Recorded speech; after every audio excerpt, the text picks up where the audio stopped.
Wallace, Director of Fitness and Pilates at NutriFormance. This is Emily Bailey, Director of Nutrition, and Courtney Thomas, she's a personal trainer and endurance coach with us at NutriFormance as well. And we have Fitness and Fuel's June workout. And this month the theme is Everybody's an Athlete. So we're showing you a track workout.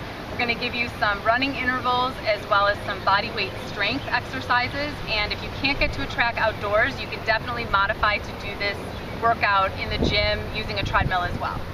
So Courtney's going to start her warm-up. We've already done the dynamic warm-up, and Courtney's going to start on her 2 laps right now.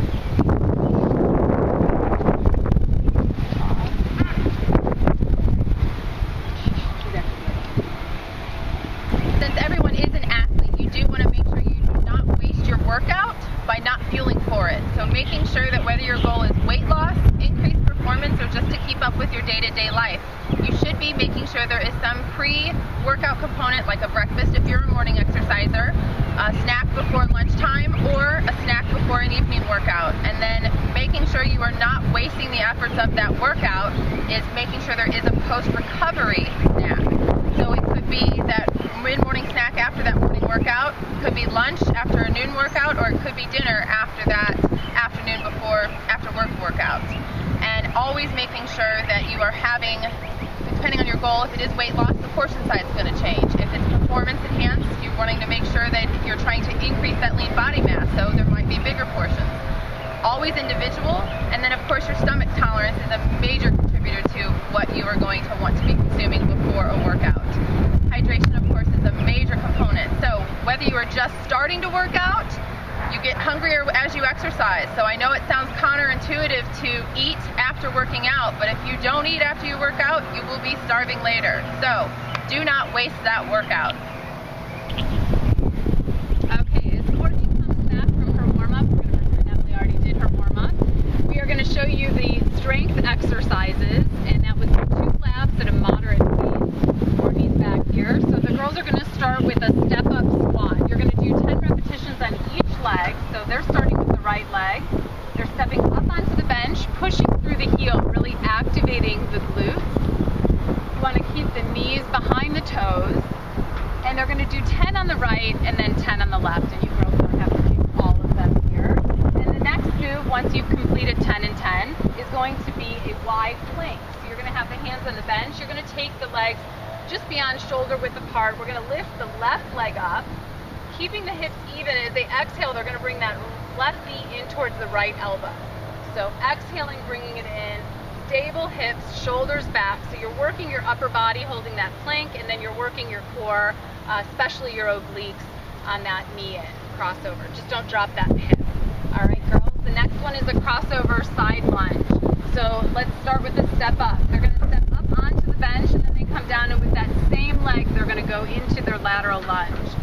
So again, focusing on pushing through the heel when you get up onto that bench, keeping that knee as close to over the ankle as possible to really engage those glutes, and then working the adductors on those lateral lunges there.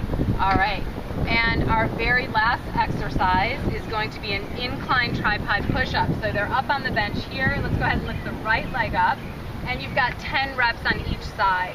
And they go down and exhale on the push, keeping the hips even, keeping the shoulders back, and it's 10 reps of each side for every exercise. They're going to finish this set. We're going to pretend it's all done, and they're going to come up and they're going to take off on their first running interval. So that first interval, they're going to jog to the corner of the track there. So have you jogging or walking the curves and then sprinting the straightaways. Now these girls are both avid runners, so to modify this workout, by all means you could walk the curves and jog the straightaways, or you could even jog the curves. So you're going to modify to your individual level. You're still going to get the cardiovascular portion of this exercise even if you're walking. So maybe even changing, look at the racing. Maybe even changing the pace of your walking from the straightaways to the curves. And they're going to do 2 laps of that. We're going to do 1 lap for the purpose of this demo video. And and now they're going to jog that curve.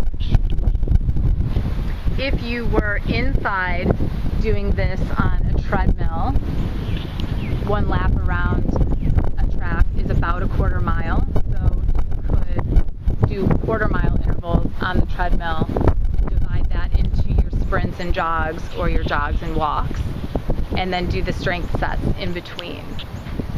So they're going to get ready to sprint this straightaway. They're going to sprint all the way into the wind. We acknowledge. They're going to sprint all the way to the end of this straightaway, and then they'll get a moment to catch their breath as they walk back to the bench. Depending on where your bench is located on the track that you're using, or if you're doing it indoors, just make sure you get a little bit of recovery after that last sprint. All right, so Courtney and Emily are catching their breath after that first interval, and the way the workout is written is that you're going to do 2 laps of that. So this is a pretty intense workout, so adjust the intensity to your level. If you want to take it down to 1 lap in between each of the strength sets, that's great. You can do 3 to 4 sets of this. If you do the whole workout as written, your 2-lap warm-up, your 2 laps in between, and your 4 strength sets, you're actually doing 2.5 miles worth of running. So keep that in mind, adjust the intensity for where it works for you. Don't forget to do a good cool down and some stretching afterwards, and we hope you enjoy this workout. And not to finish without that recovery nutrition. Endorphins, which are released during exercise, can decrease your appetite. So for more nutrition tips, follow us on Fitness and Fuel Facebook and Twitter. You can see the full written workout on our blog as well. Thanks for tuning in.